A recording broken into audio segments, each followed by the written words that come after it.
Web three आपने बहुत सुना होगा और जिनको वेब 3.0 भी कहा जाता है।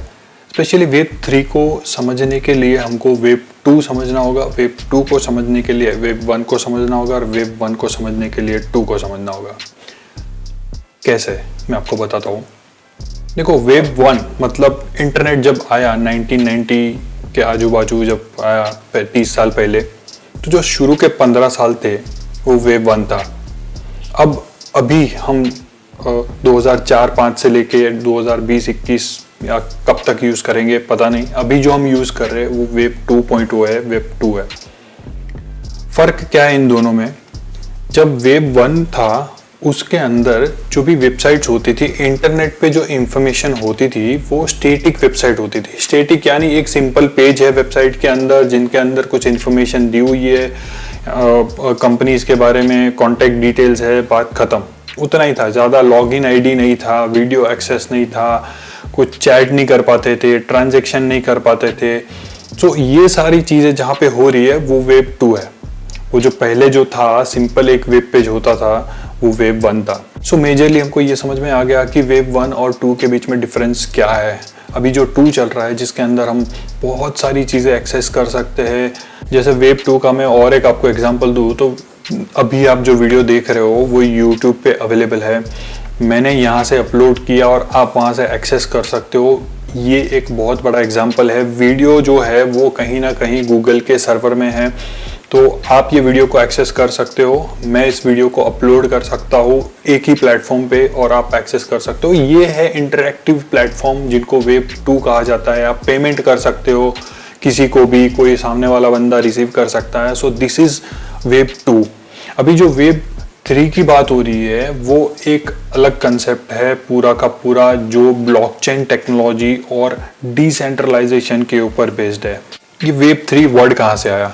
सबसे पहले गैविन वुड जो इथेरियम कॉइन के फाउंडर है, उन्होंने ये वर्ड यूज़ किया था और तब से लेके ये काफ़ी पॉपुलर हो चुका है। अभी स्पेशली जो लोग क्रिप्टो करेंसीज में इन्वेस्ट करते हैं, या तो क्रिप्टो करेंसी या तो ब्लॉकचेन रिलेटेड कंपनीज जो है उसमें इन्वेस्ट करते हैं। ये जो आइडिया है पूरा वेब 3 का वो 2 चीज़ों पे चलने वाला है। 1 is decentralisation, second is blockchain technology. अभी हम लोग जब ब्लॉकचेन टेक्नोलॉजी का नाम आता है तो हमको एक ही चीज़ दिखती है कि क्रिप्टो करेंसी, लेकिन ये एक प्लेटफॉर्म है, उसके बेस पे बनी हुई करेंसी को क्रिप्टो करेंसी बोलते हैं। अगर दूसरे कोई चीज़ है, बहुत सारे डेटा रिकॉर्ड जहाँ पे फ्रीक्वेंट डेटा इन्फॉर्मेशन रिकॉर्ड की जाती है, डॉक्यूमेंट्स की जाती है, उनको आप ब्लॉकचेन में कन्वर्ट कर सकते हो। तो ये सिर्फ करेंसी के रिलेटेड नहीं है, लिमिटेड नहीं है ये टेक्नोलॉजी, और भी बहुत सारी फील्ड में ये यूज हो सकती है जहाँ पे frequent user based data generate होता है। या जो पहला मैंने बोला था वो था डिसेंट्रलाइज। यहाँ पे वेब 3 में सबसे बड़ा रोल है डिसेंट्रलाइजेशन का,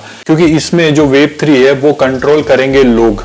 इसमें ना तो कोई कंपनी होगी कंट्रोल करने वाली, ना कोई सिंगल इंडिविजुअल होगा, ना तो ग्रुप ऑफ इंडिविजुअल और ना तो ग्रुप ऑफ कंपनीज होगी जो इसको कंट्रोल करेगी, इनको इन्फ्लुएंस करेगी। यहाँ पे लोगों से बना हुआ एक इंटरनेट होगा, लोग डायरेक्ट 1-to-1 ट्रांजैक्शन कर पाएंगे। जैसे तो ये है डिसेंट्रलाइजेशन। कोई सेंट्रल नहीं होगा, कोई अथॉरिटी नहीं होगी कंट्रोल करने वाली। सो बेनिफिट्स क्या है वेब 3 के? वेब 3 के बेनिफिट्स ये है कि आपका जो भी डेटा है वो बहुत सिक्योर रहेगा, बहुत आपकी प्राइवेसी एकदम स्ट्रांग हो जाएगी। जो ये अभी करंट कंपनीज है, जो गूगल, फेसबुक, एप्पल, माइक्रोसॉफ्ट, वो लोग जितना भी डेटा जनरेट करते हैं डेली बेसिस पे, अगर वो लोग वेब 3 यानी ब्लॉकचेन टेक्नोलॉजी को इंट्रोड्यूस करते हैं तो डेटा की प्राइवेसी बहुत ज्यादा बढ़ जाएगी और कोई एक्सेस नहीं कर पाएगा दूसरे किसी की इंफॉर्मेशन। जैसे अभी क्या होता है कि अभी कोई ट्रांजेक्शन होता है बैंक में, या तो जो फेसबुक पे या तो गूगल पे डेटा होता है वो गूगल कहीं ना कहीं से एक्सेस कर सकता है, फेसबुक कहीं से एक्सेस देख सकता है उस चीज़ को। ये वेब 3 में ऐसा नहीं होगा, आपकी इंफॉर्मेशन कोई और देख नहीं पाएगा और ना तो वो मैनिपुलेट कर पाएगा। सो ये वेब 3 का जो कंसेप्ट है डिसेंट्रलाइजेशन का, कि भाई लोग उनको चलाएंगे। अब लोग चलाएंगे तो वो किसी के कंट्रोल में रहेंगे नहीं, और किसी के कंट्रोल में रहेंगे नहीं तो बहुत सारी प्रॉब्लम भी हो सकती है। Online harassment, criminal activities, child abuse, hate speech, ये अनकंट्रोलेबल चीजें हैं। इसको कंट्रोल करने के लिए, इसको रेगुलेट करने के लिए उन्हीं लोगों ने एक सॉल्यूशन सोचा है अभी, उसका नाम है डाओ, डिसेंट्रलाइज ऑटोनॉमस ऑर्गेनाइजेशन।